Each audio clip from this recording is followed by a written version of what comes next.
Xiamen. Xiamen is my home. Love to teach yoga and I love Xiamen. I love Amoy.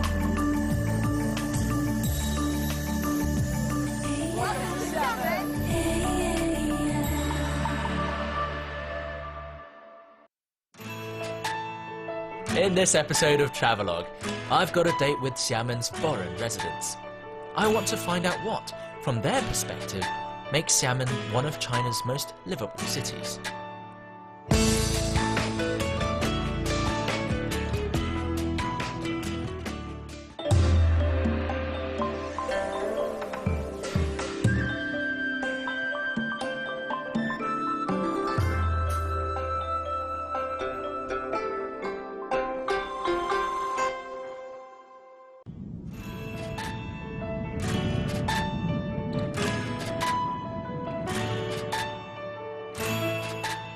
Xiamen has a long history of international trade, and for centuries foreigners have been walking these shores, which is why I've reached out to the local foreign community, people who've travelled from across the world to make this place their second home, and in some way also contribute to the growth, development and creativity found in this city. I'll be joined by several co-hosts from the BRICS countries, each with their own unique take on the city. Most spent time in China before making the decision to settle here. Through them, we'll see the many different faces of Xiamen and discover why this place has so often been named China's most livable city.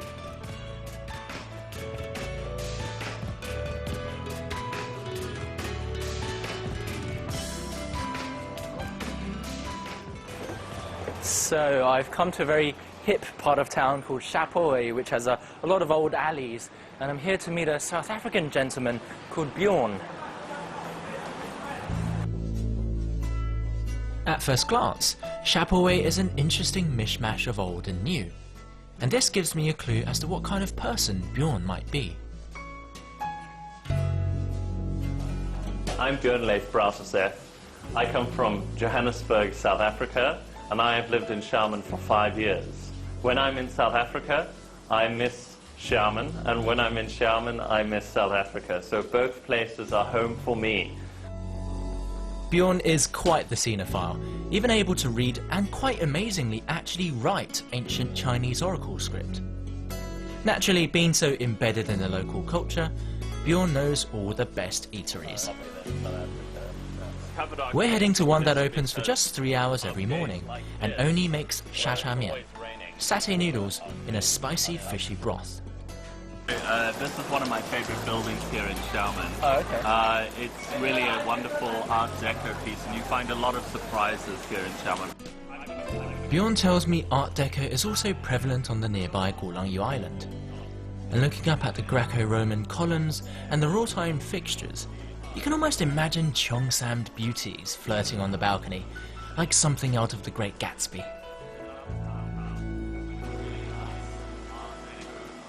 It's such an interesting contrast to see that kind of almost colonial style architecture and then, you know, like a modern high-rise apartment right Yeah, and it's actually a very cool high-rise as well, with kind of coin balconies. 先做它的，做这个虾，还有这个是猪肉吗？拉点猪肉吧。还有一个鸡蛋，对，好。 How many toppings do you usually put on? I generally just put. 那个是什么？这个鱼丸。鱼丸。Yeah, give it a try. 刚下。You know. So you never really used to eat xia-cha-mian before this place, then? No, never. I think the original recipe has been lost. A lot of Xiamen people say a lot of these shops, they don't make an original recipe, they don't make it properly. So I've tried it and I never really liked it. But this one is nice. So you've been here for such a long time, surely you know Mandarin, you must know some local dialect too. I've learned a little bit of the local dialect. I'm most definitely not fluent, but I mean I can greet people and I can maybe, just say a few funny things. No. And I think that warms people's hearts. In South Africa, we had a president called Nelson Mandela, and he said something very profound. He said, speak to someone in your language and you speak to their head, speak to someone in their language and you speak to their hearts. I mean, life is busy, and Minanhua is one of the most difficult languages, I think, in the world to learn. Yeah. So it is a challenge. Once a small fishing village, today Xiamen is the domain of designers and indie ventures. Housed in a former ice factory, Fat Beer Horse is Xiamen's best-known microbrewery. I'll have you know, Bjorn once worked here, and even came up with the name of the IPA I'm drinking. So what's the vibe here like in Xiamen? It's very arty, it's very hip. It's very hipster, it's very hipster. There's a lot of skaters who like to hang out in the little skate ramps and stuff out there, and that brings lots of young people, and then lots of young entrepreneurs opening interesting businesses. There's like a men's barber, and I've seen businesses start in this district and then move down the road and become a little bit bigger, pizza places and people learning about all different types of food cultures and then opening those businesses. With all Things the have old, really changed since it was a fishing village then. Yeah, it's changed a lot. 5 years ago there was nothing here. There was just a few shops selling very local things, but I think that it's been good for the local economy, and with the 2 new towers as well, there's most definitely a lot of interest. And people now, I'm amazed when I leave my house in the afternoon on a day that's sunny, the road is just full of people walking around. Xiamen reminds me of London's Hackney, a working-class neighbourhood that, thanks to hipsters, also underwent a type of urban revival. Still, judging by how busy this market is, the local residents are hanging on to some of their old ways. How are you accustoming to Chinese food? Well, I absolutely love Chinese food, but it's also something that's not too strange to me, especially the rice. South Africa is an interesting country because it is the trade route to Asia. So all European powers used to pass the Cape of Good Hope. Oh, yeah. So we have in South Africa Malaysian culture, Indian culture, European culture, and Southern African black culture, right? Yeah. So all these cultures come together, and that's a marriage of meat and spices and rice and vegetables and actually everything and everything you can imagine you'll find in South Africa. Bjorn's obviously accepted as a local, judging by the number of shopkeepers greeting him. There's a real sense of community. Many families have lived in Xiamen for generations. Bjorn tells me he loves its narrow alleys, many of which hide stories from bygone eras. This is the best part of my street, I think, besides my own front door, is this amazing stone gate. And it actually was an anti-piracy door, and there are a few of them left in Xiamen. I get Bjorn's passion for these old quarters. While many locals are moving out due to the poor living conditions, creative types see charm in the decay. Like Bjorn, they often end up restoring old homes to their former glory. Still, some things don't change. Like all true South Africans, every few weeks Bjorn must hold a braai, a barbecue. For them, a barbie isn't just about grilling meat.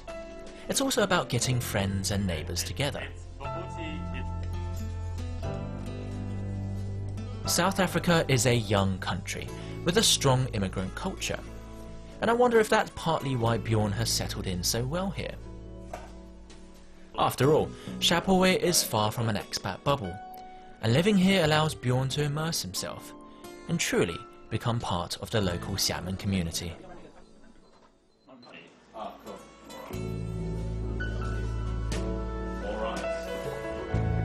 I like this.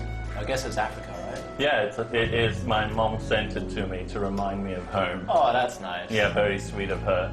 Actually, when they sent it, I wasn't sure who it was from because there was no address, and about 2 months later she asked me, "Did you get that picture?"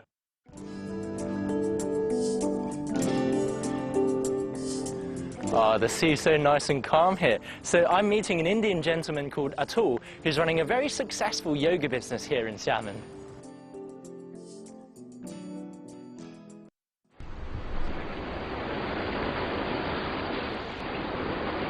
Before coming to China, Atul hosted a very successful daily yoga show on television. He's been practicing yoga since he was 8 years old.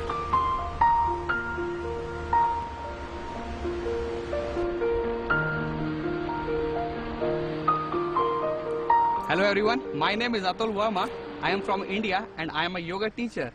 9 years before I am coming here to Xiamen in this beautiful city. And I love to teach yoga and I love Xiamen. Oh, okay. Xiamen is home to dozens of Buddhist temples. Although Atul is Hindu, this isn't a problem for him.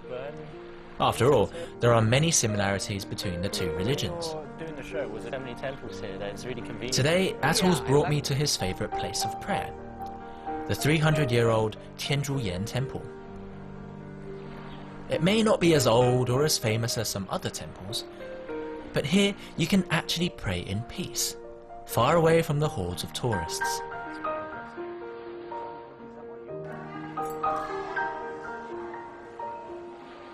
So does believing in Buddhism, coming to temples, have anything to do with yoga? Because I guess it's all about finding Actually, peace. the basic fundamental of yoga and Buddhism and Hinduism is actually same actually. So what does the Buddha represent in Hinduism?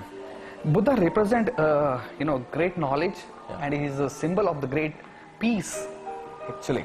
But how does he fit with, Ganesh and Vishnu and Shiva and all the other gods in Hindu? Actually, in Hinduism, we have three main gods: God Brahma, God Vishnu, and God Shiva. And Buddha is the ninth incarnation of God Vishnu.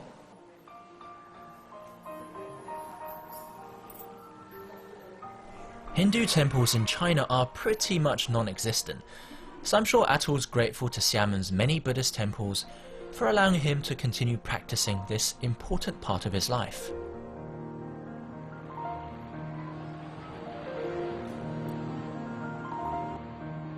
So,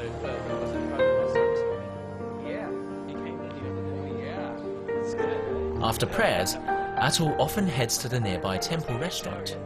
He tells me one of the best things about China is its huge variety of vegetarian food, and the creative ways in which ingredients like tofu are prepared. I've got to be honest, I've never really been into vegetarian food, especially because that looks like meat. And my stomach thinks, oh, I'm going to eat meat now, but then when you put it in your mouth, you're like, what? Why does it not taste like meat? Actually, Xiamen is actually more over here. The vegetarian culture is very rich, you can say, and because here the Buddhism, actually people they follow more, and here you can find the maximum restaurants. Okay. Xiamen have so many different vegetarian restaurants, and all are very good. Why did you come to Xiamen in the first place then? I'm from New Delhi, and so I'm just looking for a place which is more peaceful, quiet, and Right. good environment. Yeah. That's why I like Xiamen. Xiamen is a place where the environment is so good and it's not big.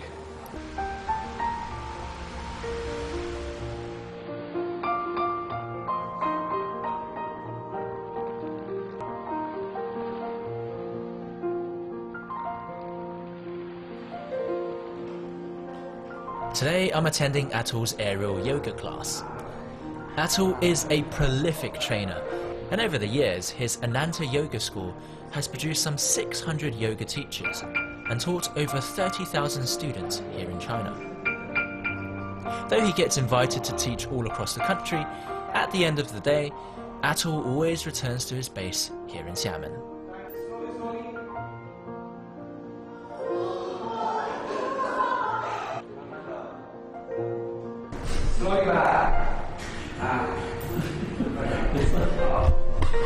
I don't even know how to explain it. It's like, it's obviously, it's not high enough for me, so I'm kind of like crushed. But it's an interesting feeling.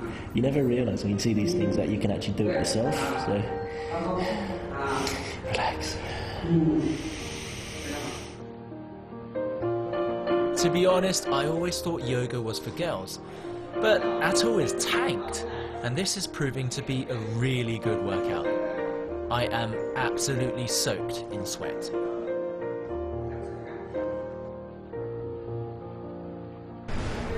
Well, I've got to say that was definitely the most intense, but also the most fun yoga session I've ever had. I mean, everybody's doing yoga now these days, but after speaking to Atul, I realized there's much more behind yoga than just exercise. It's a frame of mind. You've got to meditate, you've got to find inner peace. And I think maybe for Atul, he really enjoys having his yoga place here in Xiamen. It's got a good work-life balance, it's easy and laid back. And hopefully he'll open more yoga studios here, maybe even the rest of China, and share his ideology. For now, I just need a drink of water.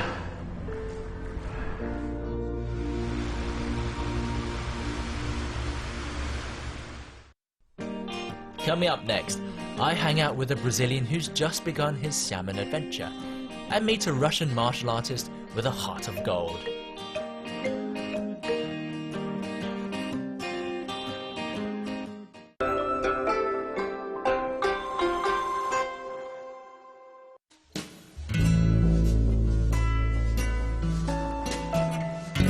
So I'm here with my friend Andre, and he's a local Xiamenite, but he's recently returned from Brazil. I'm going to go meet another Brazilian friend of his today. Andre spent a year in Brazil as an exchange student, and his friend Juan is in the reverse situation. My name is Juan Guimarães. I'm from Brazil, and I'm studying medicine here in Xiamen. I hope in the years I spend here, I can learn a lot from this country and city. Juan is currently in his first year at uni. He's staying at Xiamen University's Xiong'an campus, over 30 kilometers away from the city centre. Naturally, he hasn't had much time to explore, so it's up to Andre to show us newbies around.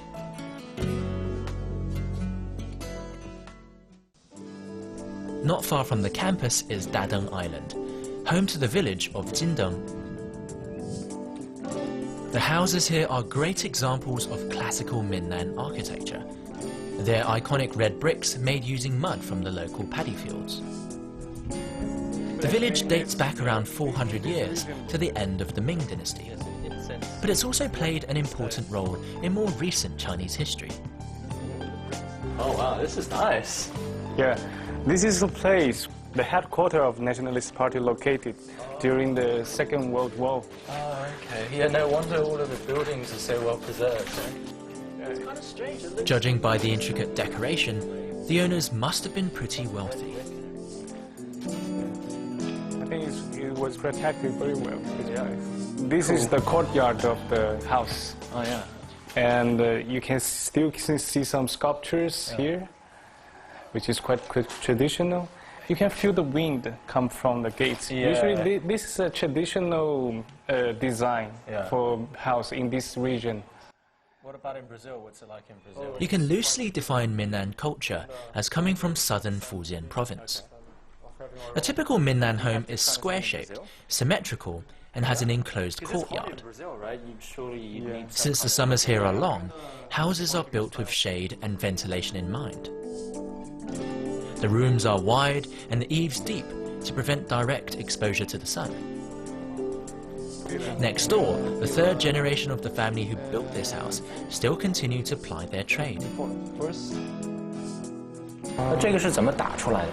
这个半机器半手工的，就是甩出来吗？还是先揉好面，然后那个几十年代前的那种机器，那种老机器，切一下，压片，然后再让它醒一下面，然后再出那个皮。这一个差不多1两多。那外边也晒的那个面是咱们家的吗？对。哦，是您是？我们就是做那个卖这个岛上的人。哦。那卖到岛内吗？岛内自己过来买，有的就是吃了好吃，然后自己开车过来的。These noodles contain dietary alkali, which supposedly makes them easier to digest and gives them more bite. After boiling, they're laid out to dry over 2-3 days, longer if it's humid or raining.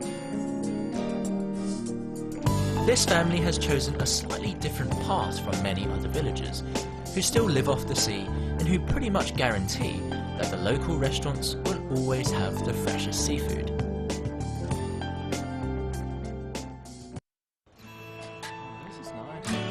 If I'm honest, Jindeng village didn't really fit with my image of Xiamen, which is why we've come to Yundang Lake to see the city's modern side.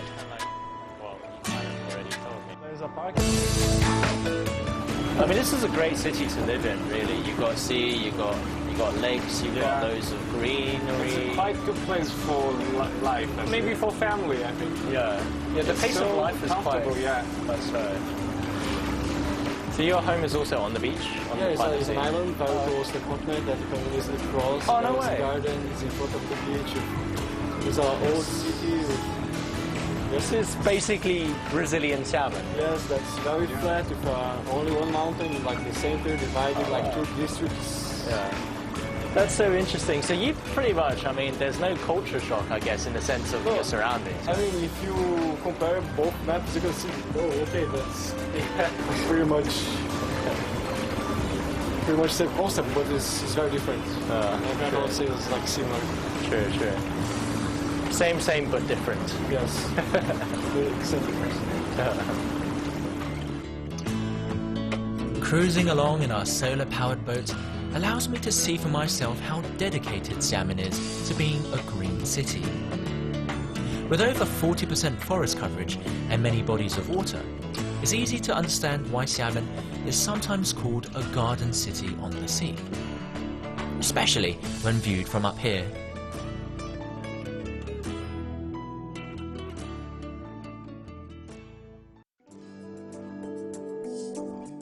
People tend to think Xiamen is just one giant conurbation, but the city is actually made up of many districts. I'm heading to one such called Jimei, home to many new developments.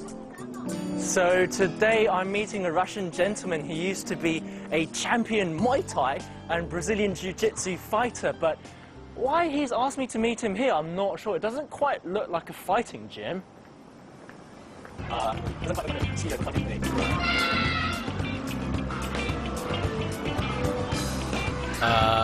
This is not what I expected.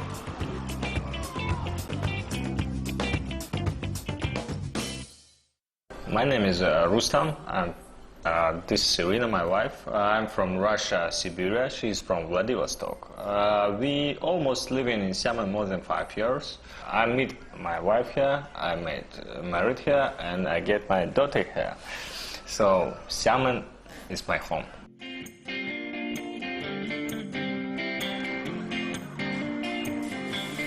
Right, so it seems Rustam is more of a house hubby than a burly Russian fighter.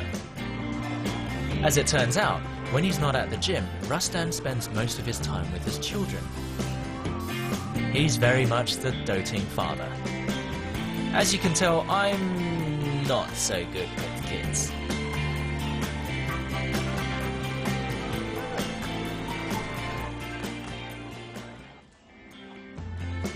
So how come you chose Xiamen instead of Beijing or Shanghai then? Xiamen is small and quite nice city.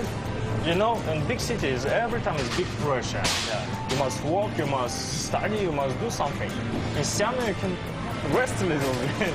Because, oh, sorry. Okay, this is the yogurt. Yeah, this is yogurt. Like many of Xiamen's foreign residents, Rustam was drawn to the city by its clean air, green parks and relaxed pace of life. Especially important when you've got little ones in tow. He now lives in Jimei district, which has been pegged as Xiamen's new education hub.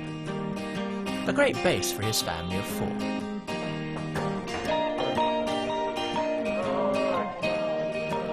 Today his wife Irina is making lunch for us. Their son Marat is also back from boarding school. He's become such a local that he speaks Chinese with a Xiamen accent. It seems they found a perfect fit in the city.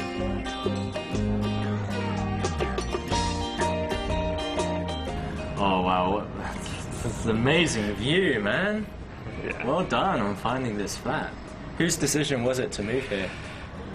Both actually, but it's quite similar with your hometown, so we choose this place. Oh, okay, so it's by the sea, right? By the sea, ocean, it's nice, it's natural, it's beautiful city. Yeah. Having spent the day with his family, I'd almost forgotten Rustam's a champion fighter. Well, That is until I stepped into his dojo.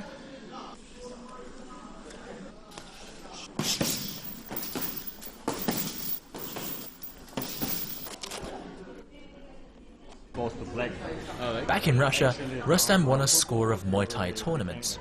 He also has trophies from Macau in Sanda, which is Chinese kickboxing, and MMA. And he's proficient in Brazilian Jiu-Jitsu, which is what he's teaching today.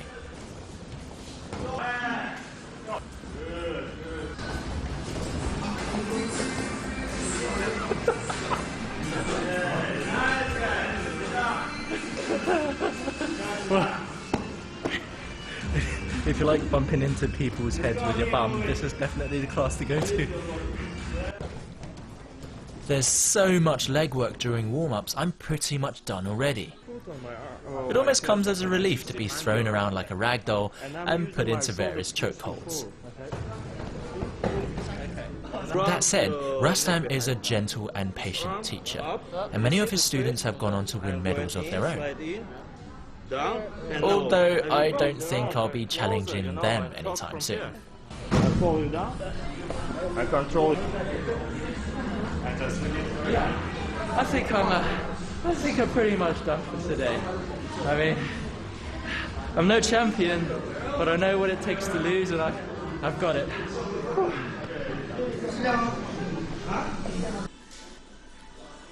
Rustam's classes are mostly in the evening, but he also holds kids' training sessions at the weekends. He's got quite the family of fighters too. His wife Irina is into Muay Thai, while his son Marat prefers Jiu-Jitsu. And as for little Malika, well, it looks like she's got a fine career in grappling ahead of her.